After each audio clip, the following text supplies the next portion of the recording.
It's down in the teens.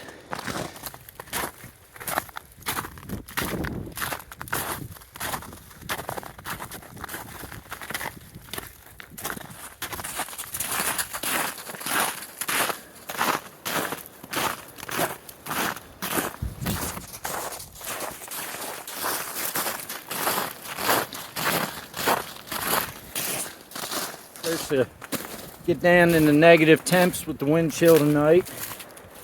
But I know some of y'all watching come from places where it's much colder than that right now. So this isn't much of nothing. Just gotta get a fire going, get my fingers warmed up, and we'll get rocking and rolling on this video. So y'all stay tuned.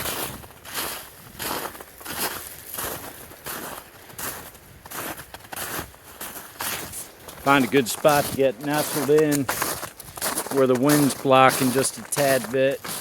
Definitely got a blustery breeze going.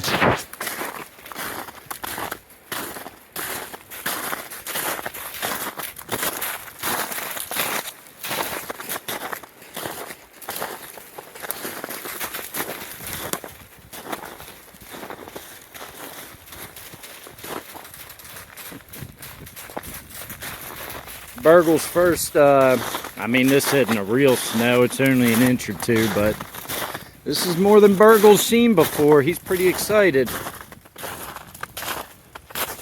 Up in here somewhere, I've got some already split red oak from a video I did a while back.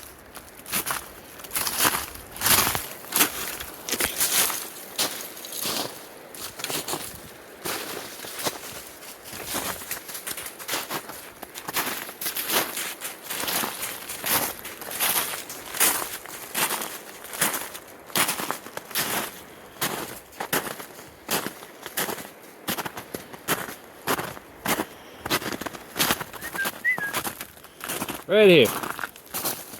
There she is. All right.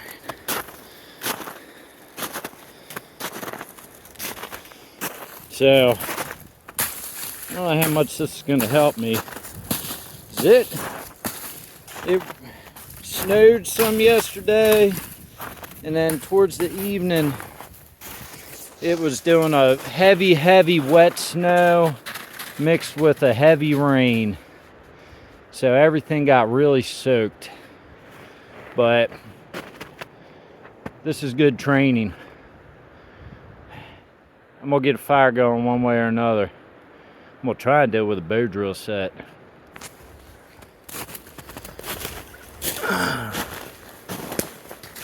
We're gonna hang here.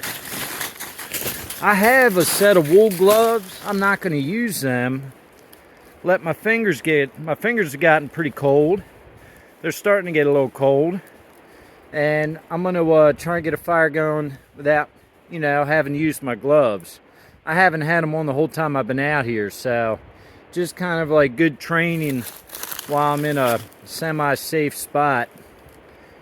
Try and do some fire lighting in adverse conditions, because that's when it really counts. That's when you end up really needing that fires, when you're in trouble.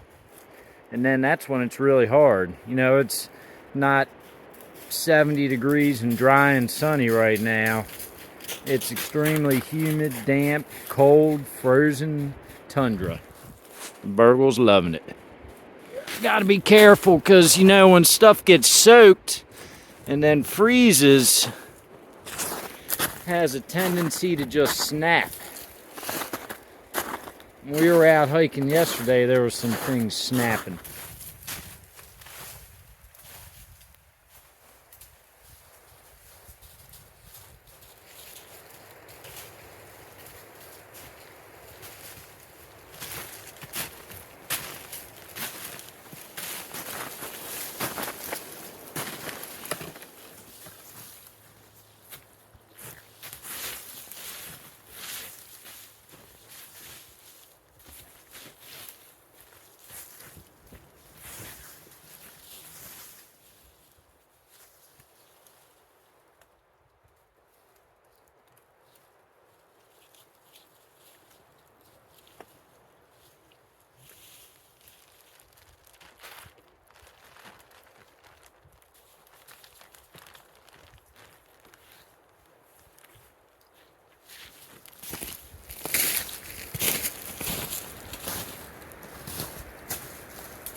Everything is soaked and frozen, so I'm finding the smallest, thinnest little twigs I can.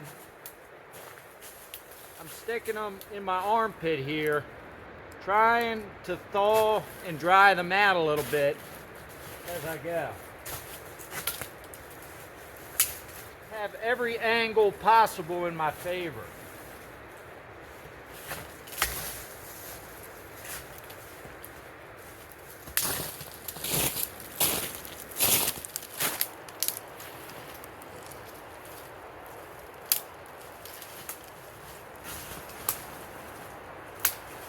Normally I wouldn't be collecting all of my fire starting material right at camp if I was going to be here for a little bit. That way if I got into a bad jam or a bad situation, I'd still have a lot of fire starting material closer to me. Like let's say I got hurt and couldn't walk out to get more wood, or I wake up in the middle of the night, the fire's out, I'm in big trouble, freezing, and I don't want to be going out all through the mountains looking for some kindling and tinder to get the fire going again when I can have it like right at camp. But in this situation, I'm just, you know, having a little fun, having a little fire here, doing a little YouTube video. I can collect the, you know, fire starting material that I have in this vicinity here and not have to worry about later on. And I don't know if y'all noticed, the other thing I'm not doing is I'm not using my folding handsaw. I'm not using a knife to make feather sticks. I'm just collecting what I need. You should be able to get a fire going without your knife, without your folding saw. Get back to the basics. That way when you do have your knife and folding saw, it's a whole lot easier getting that fire going. I don't know if that makes any sense.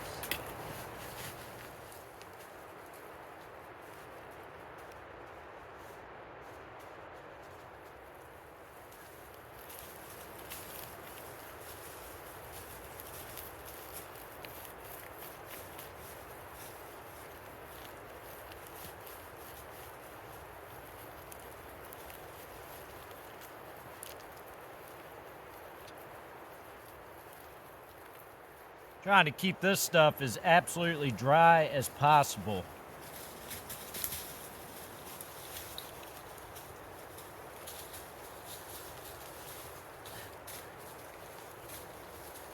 It's hard enough to get a fire going with just a little coal.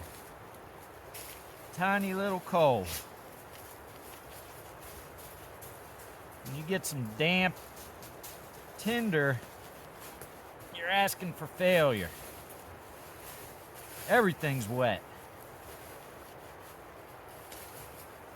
Except my bow drill set is in my pouch, in my front pocket here, my front pouch.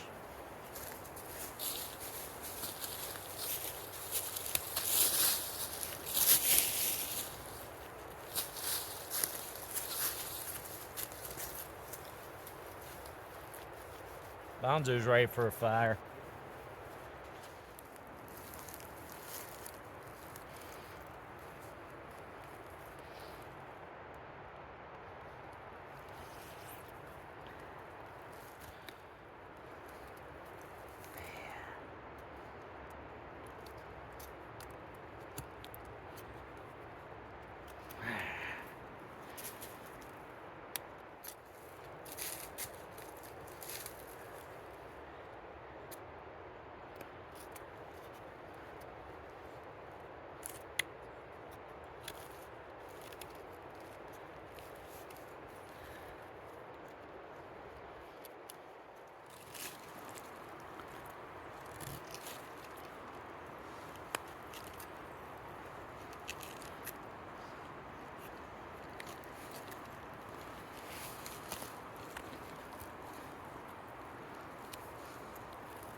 Oof.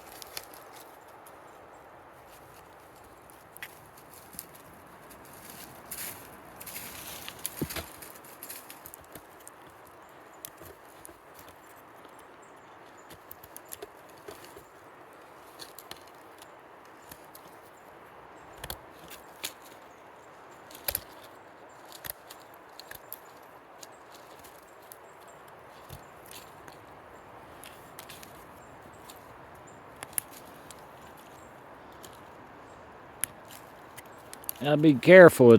My hands are cold and I don't want to slip.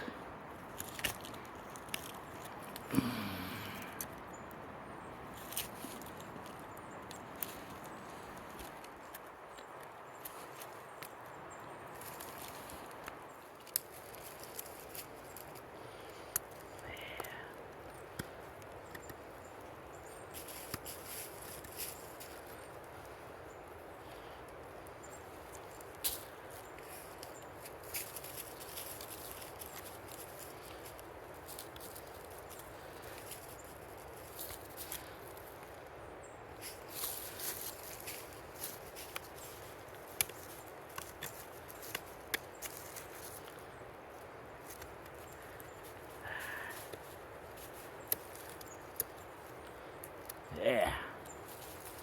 All right. Whew.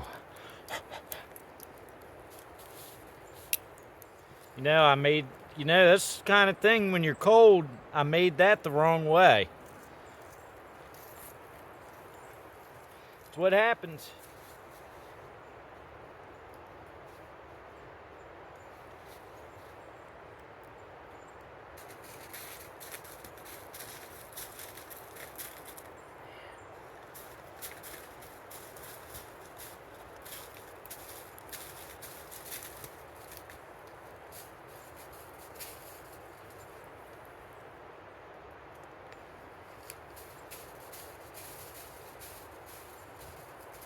Why didn't y'all say something?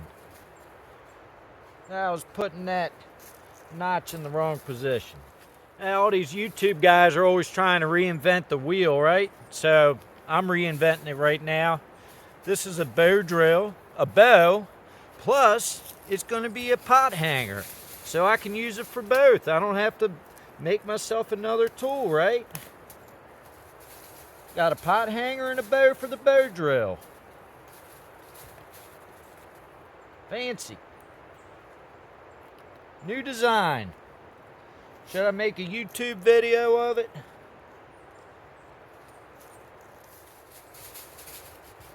Alright, it's good enough. My hands are numb.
Oh.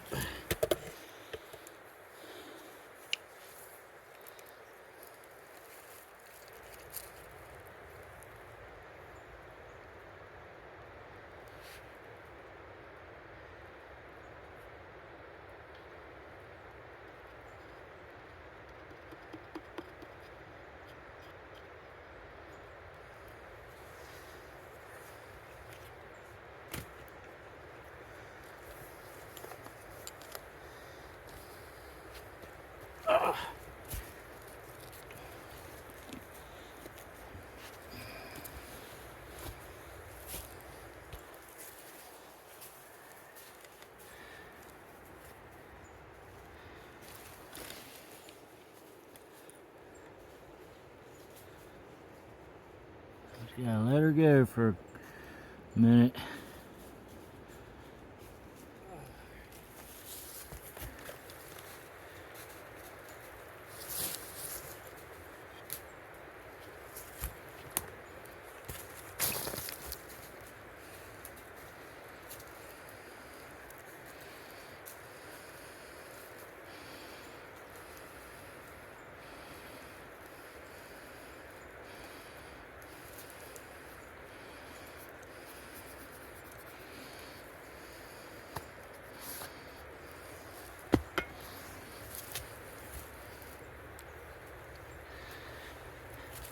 Let this get going again.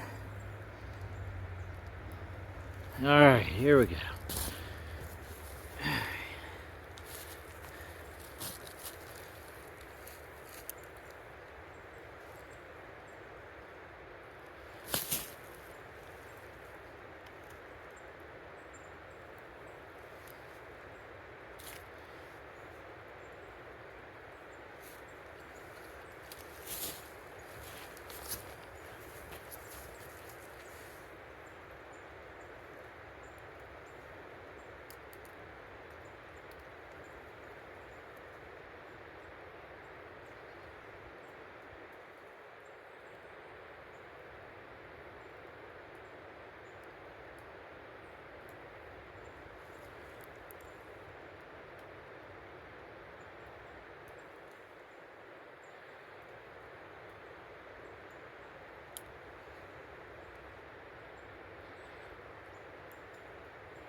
All right, we got a long ways to go.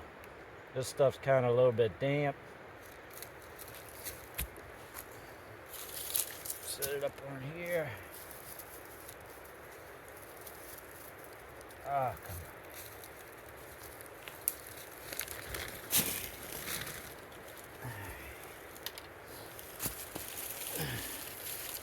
on. Everything's wet.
See all this ice frozen through.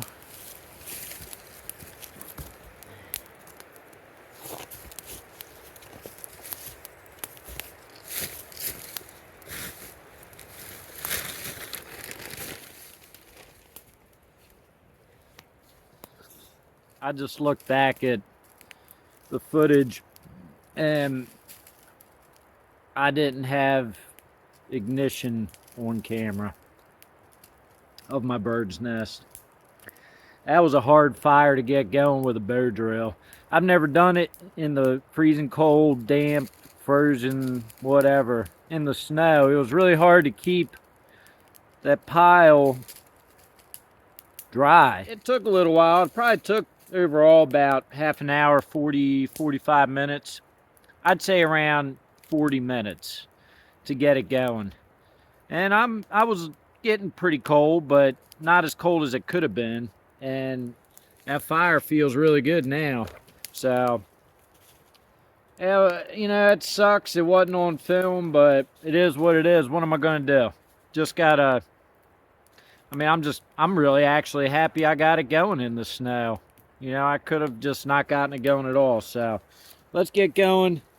Check these knives out. These are my old timer made in the USA knives. I have a little, it's not a huge collection. There's plenty of people that have much larger collections than me on the internet and on YouTube and just in general. These are, I'm a fan of old timer knives. The ones made in the USA. You know, the ones that are made in China, I don't have anything to say about them. I've never owned one, and I don't plan on owning any.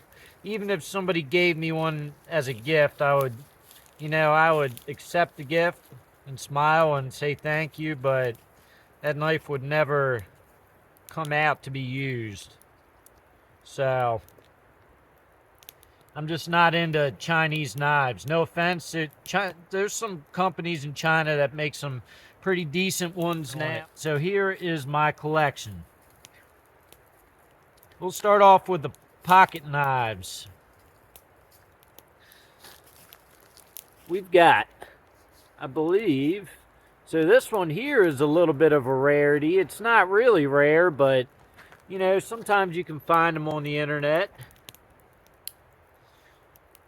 It is the Schrade Old Timer 5102.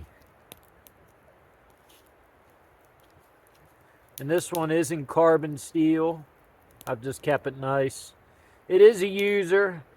If it had been, you know, when I bought it on eBay, can you see back here how that's raised?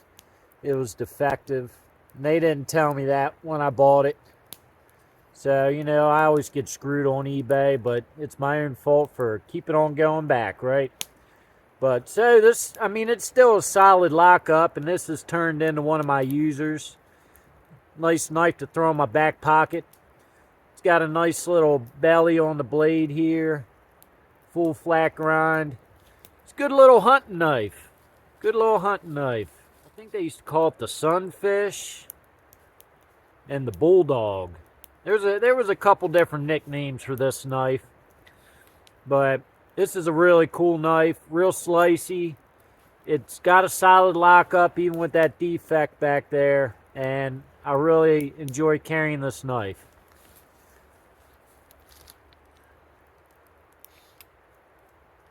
One of these days I will do a full video on it. And right here we got the 125 OT. Burgle, back it up.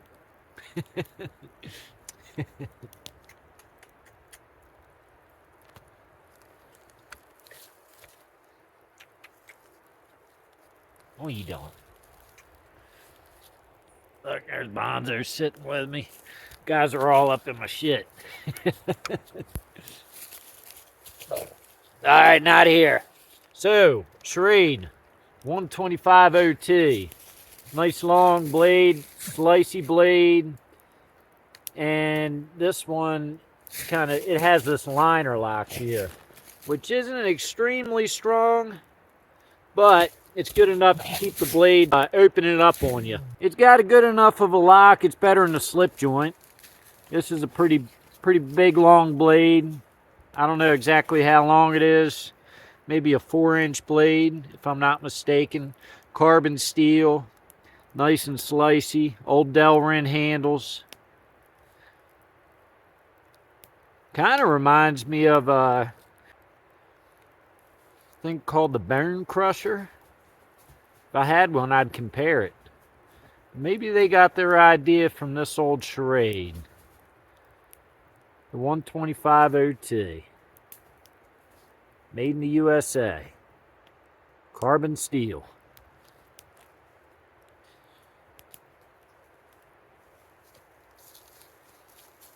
Then the other locking blade I have is the 7OT. And I believe this was Schrade's answer to the buck. The infamous buck knife. They did a bunch of different the Schrade did a bunch of different sizes in this. All the way down to like a 3 OT, I believe, a 3 old timer. And all the way up to, I believe this is the biggest one at 7 OT, but don't hold me to that. Nice heavy duty, solid blade, good hunting knife. It's heavy duty. You know, pretty indestructible. You know, this is a nice solid old knife here. I love how it's got that tarnished brass there. You know, it's just got a nice little patina on the brass, nice patina on the blade. That's a little bit of oil in there. I'll keep some of them oiled. Some of these markings on here, they came like that. And, you know, I got a pretty good deal on all of these. I look for the ones that aren't in perfect condition on eBay, because I can get a better deal on them, and they're going to be users. So I don't want to have one in mint condition that I'll be scared to scratch up, if that makes any sense. This is the 7 OT. Really good pocket knife.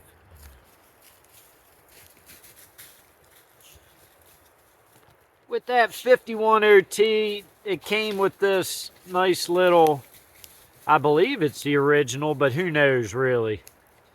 Little, you know, thing to carry it on my side in. What do you call these things?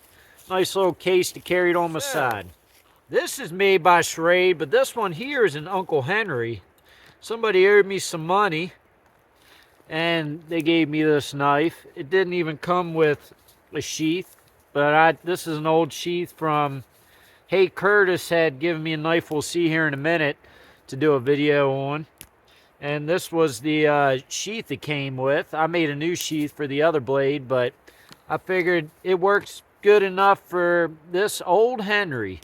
This is a Schrade USA 153 UH. Got a serious patina on it, and I'm not sure if this is a real stag or not. One of y'all, I'm sure, will let me know. It's got up here on the finger guard, it has the serial numbers, which is pretty neat. Probably tells about when it was made. This is a 417694.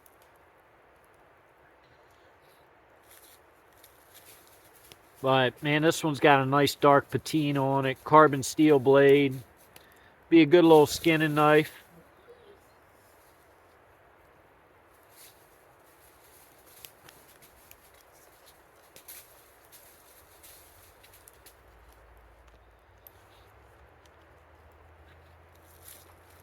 There we go. This is with its original sheath as well. Now, let me tend to the fire real quick. All right. So we got the Schrade USA 165. And, man, I really love this knife. Awesome, awesome blade. Very cool knife. Really good, just hunting, skinning mountain knife here.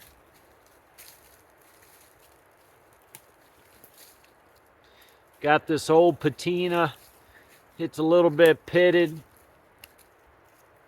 Awesome looking blade in my opinion. I had somebody on, I did a video on this, and some guy was blustering and blubbering about how he had this same knife, and he couldn't believe that I had ruined this blade with all this pitting, and this used to be a good knife, and I didn't take care of it.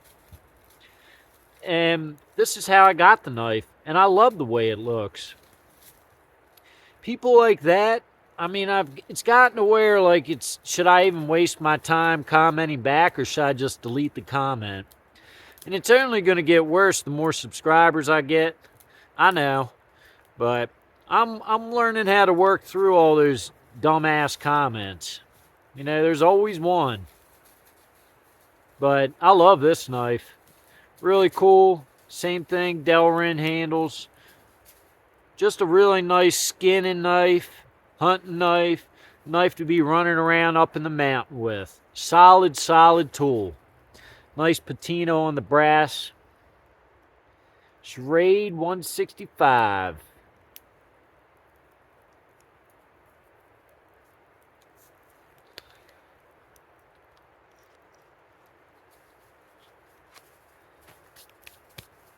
All right. Now I guess I'll show you all this one next. And I made the sheath for this. I just did a video on this one here.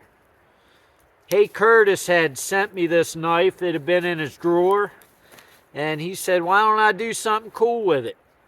So I made a video on putting the handle on. That's a really beautiful, in my opinion, piece of burl that I'd found. It was a driftwood piece from along the river. And then this was a broken antler. Piece of broken antler that I ended up sticking on here. And I think that thing just looks freaking cool. So this was a Schrade Walden 148. And it's kind of a little bit similar to the Uncle Henry. It's similar, but not the same. But it just feels good in the hand. Good skinner. You know, this is more of a piece that I just have up on the mantle. I don't take this out and use it. It's just an old nostalgic knife, you know. If y'all are interested in checking that video out, it's on my channel. It's a recent one. But yep, Schrade Walden, New York, a 148. Pretty neat. And last but not least, definitely not least, my Deer Slayer. And this was a Schrade Walden. So it's an older one. Delrin handles. It's the 150. Even has stamped on there patent pending. But you know, you got the smaller version of this is the Sharp Finger. This is the Deer Slayer. And I got this at a flea market once. And I feel like it's in really good condition. You know, it could be it's not in excellent condition, but it's in my opinion, really good condition. Good enough condition to take this out on my side when I go hunting. Nice big old slicey blade. Really good for butchering and skinning and all them good old things to do with your game. This one here, that's probably my second favorite. And I would say this guy's my first. So those are my two favorites that I have out of the 7 I have. These two guys here are still really solid, good hunting knives. You can't go wrong with them.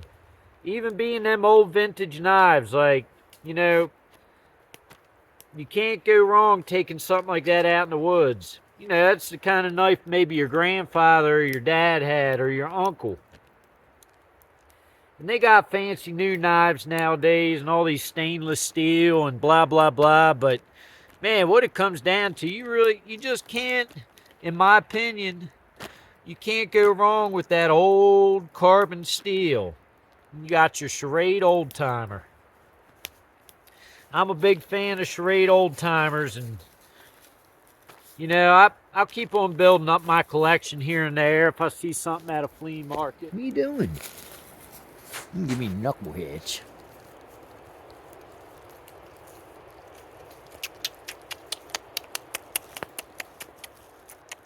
All right. So that is my collection of Schrade old-timer knives. And they're all from different eras and different times when they were produced in different places. But I can assure you, all of these were produced in the United States before they sold out to China.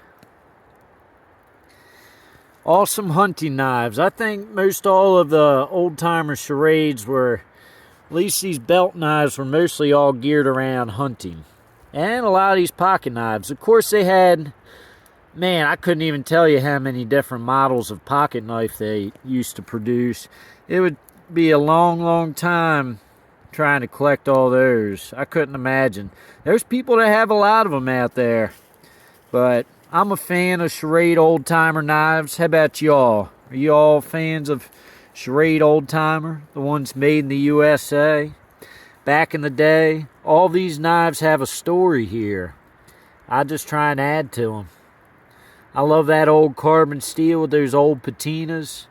And you know, I have knives that are more efficient that I take out in the woods with me in some cases. But, you know, just the nostalgia of these old knives, being out here up in the mountain, nice snowy day, frigid temperatures, probably in the teens right now.